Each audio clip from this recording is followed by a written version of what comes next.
lum yang tới buôn sang khắp yang chơi new free hàng làm đa rồi về cái nào buôn sang tàu rung rang tàu chọc hea vô cái lần là mà đây ta đây lại duyên tụ mạng tạm tiền bộ một nhà po thọc làm phun ô duyên nó lại mày break xem video hàng lại buộc lại lại lúc này duyên lên hàng nào buôn sang nhà po nhà thuê bình sỏi đen xoan lần đếm đã ra lau nhặt lại một lại cái bao lại nụ ta ra đây nhầm một lại đó biết bằng hàng này là như nó mạng lợn thì đó nhớ mệt vả duyên nó mày break xem lằng lại buộc video này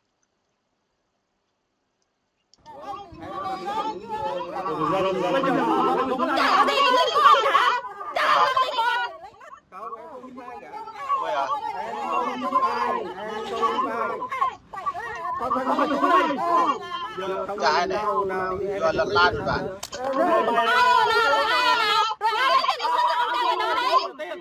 ai vô đầu tiên này nó để tao ai vô là đầu tiên rồi vô xuống lại tao hay là tao vô tao vô là đầu tiên không tao phải vô là đầu tiên ai vô xuống lại tao mày đang dưới này tao mày vô tao vô tao không bao giờ tính mày nói không phải này được tặng chó mày mày cướp lấy người ta mày bao che hết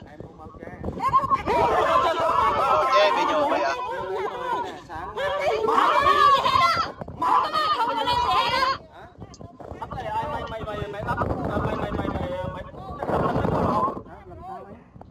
tất nhà em mấy chục năm nay bao nhiêu từng tổ tiên nhà em không nhìn cái bà phân cái con này nó là đất nhà bà đây là gì là bình tĩnh nhá bình tĩnh cái gì bình tĩnh con nó là giấy tờ nó là 10 ngày xong đưa giấy tờ hết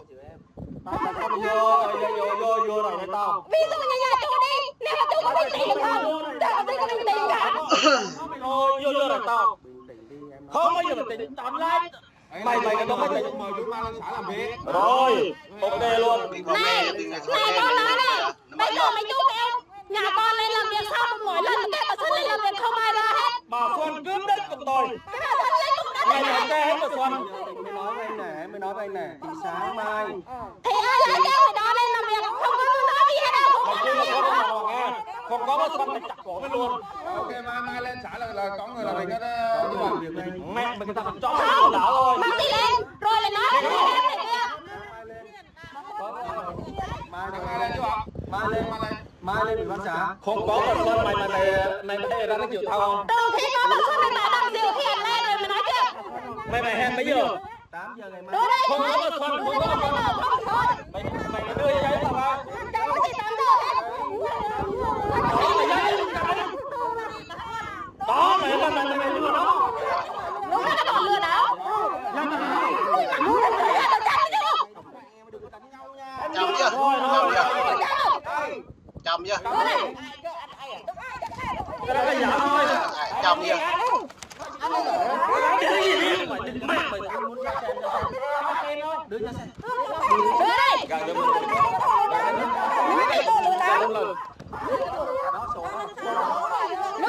rồi mày cái gì là nghe đâm tụi mày rất là ghê rồi tự nhiên không bao giờ mình đọc mày tôi không mình đọc con đâu phải có ý đâu cứ lên xã làm việc đâu phải mày là công an xã đúng không không cái này không liên quan cái này là sang tên mà đặt dự hẹn rồi không liên quan tới anh đây nữa một khi muốn nói chuyện sẽ làm việc kêu nói kêu bằng dự hẹn cái mà dự hiện về đúng không rồi bây giờ mày nhớ sao mà tiền thằng cái gì thằng khác vậy được đúng không rồi sao mà một lời đúng không cái giấy tờ này nhà vấn này không thể đó mày tao bay mày có chuyện gì ok còn mẹ mày cũng ok mày có bao che hết nếu có thì sao bà Xuân nói là mày không liên quan đang cứ chuyện nào bà Xuân lấy đất mày nói không một mày nói không hồi xưa hồi đó nó nói là cái đất là nó vu này bà Xuân lấy đất bắt cứ bà Xuân lấy bắt chứ chuyện nào mày nói miệng một mày nói không bao giờ mà tính mà tụi bay báo chơi nhà chú đang ở mà người ta tới người ta múc chú có bình tĩnh không tới nhà múc hết đây đất bà Xuân múc đây là múc tiêu được cả nhà này có một vài đây á là những buôn sang này một nền món đã này là cái ông tới buôn sang thì gà đã lại đà lên quality ta được còn này cái gà đó lên là cùng với cái duyên đấy đã bởi á mở lên không bộ đổi hiếm này là hơi không bộ này chính đáng con sang Việt Nam không bộ buôn sang mạ lọt là chụp sang mạ mà tên này bây giờ Đó mình nói nó gì người ta làm đó bây giờ có vui không hả? Đó trong mình làm nhà đấy. Đâu mình lấy cái tiền bố mà. Đâu ngay đâu.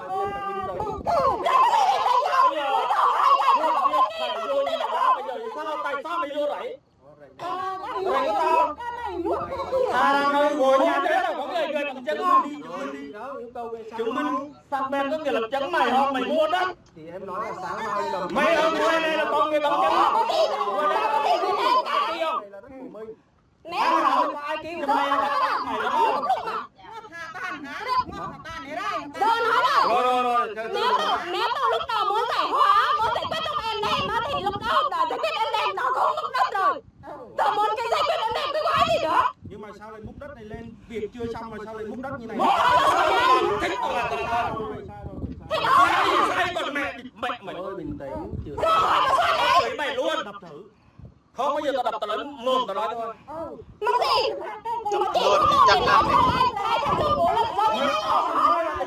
Bắt tâm để mua không? Bắt tâm để mua đúng không? Chủ đất đâu? Chủ đất đâu? Đúng không? Giấy tờ đất đâu?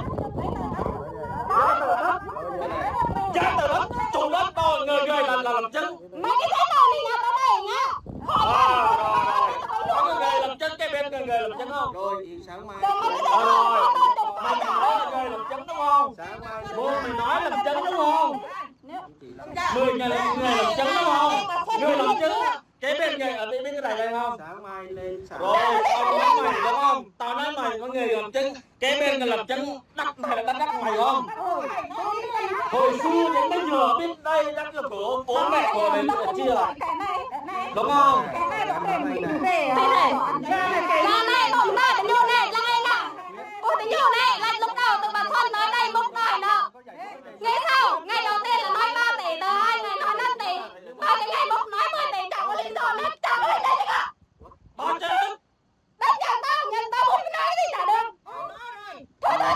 10 tỷ lọt bây giờ đom nữa thì nhô nó mãi nữa chả có gì sáng mai cả nếu mà muốn giải quyết trong em đây thì giải quyết trong em để tôi bỏ đây cho mày mua đất hay mua đấy? thế mà đâu bỏ giờ nó cái nào phải làm gì đâu phải nói giấy tờ đâu để làm lên mà đừng gửi hiện nhau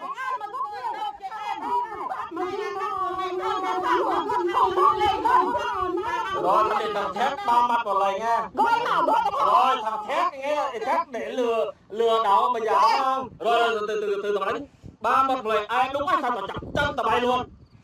Mày dám tay tao không? Nếu mày là không mày sai tao chặt chân mày luôn. gọi cái Đó từ thằng thép nè. Mày đánh đất mày đúng không? Mày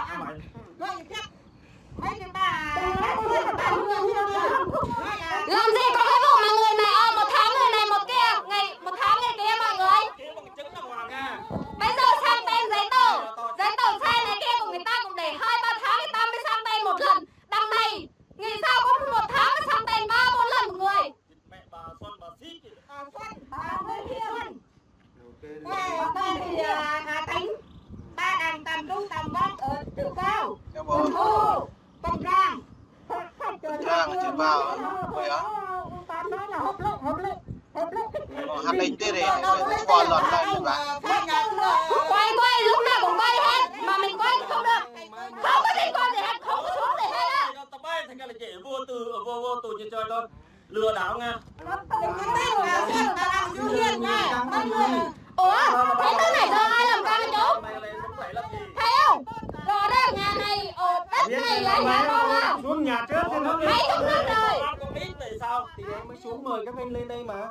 ai mời đây Em mời sáng. ủa anh giấy tờ của anh ai mời đây giấy tờ của anh đâu ngày đó mới mời giấy tờ của anh đâu giấy tờ mày đâu giấy tờ mày mời đâu anh nói vừa phải này thằng này gọi đây là thằng lừa đảo mày nói chuyện nè nằm đây được luôn nằm đây luôn rồi phúc luôn mà phúc là đồ gặp nhưng mà không nước là đồ thẹn này phun lại mặt cái này phun em gì hả cái này phun yuan mặt chăm lần mày ra công an xã đã hoặc bao che hay người xấu mà ghi nè quên giờ lộ tôi hả nằm đây luôn mày cái chờ nha Mai thép cháy ba mặt một lời, ai đúng hay sai? Mày đã đúng không? Mày bò che hết, mày cái gì con ăn con ý kìa, đéo tha mày luôn. Buôn chuột thằng A này mọi người, buôn chuột thằng A xả chuột đang ở yên trường cả. Sang mi trốn. Ra đây, con ta mày lần. Dọn lại lần, con nhà lại lọ dọn. Ra đây. วันนี้บุญช่างเขาไม่ไม่ควายเขามาผลิตมงการดีเหมือนกัน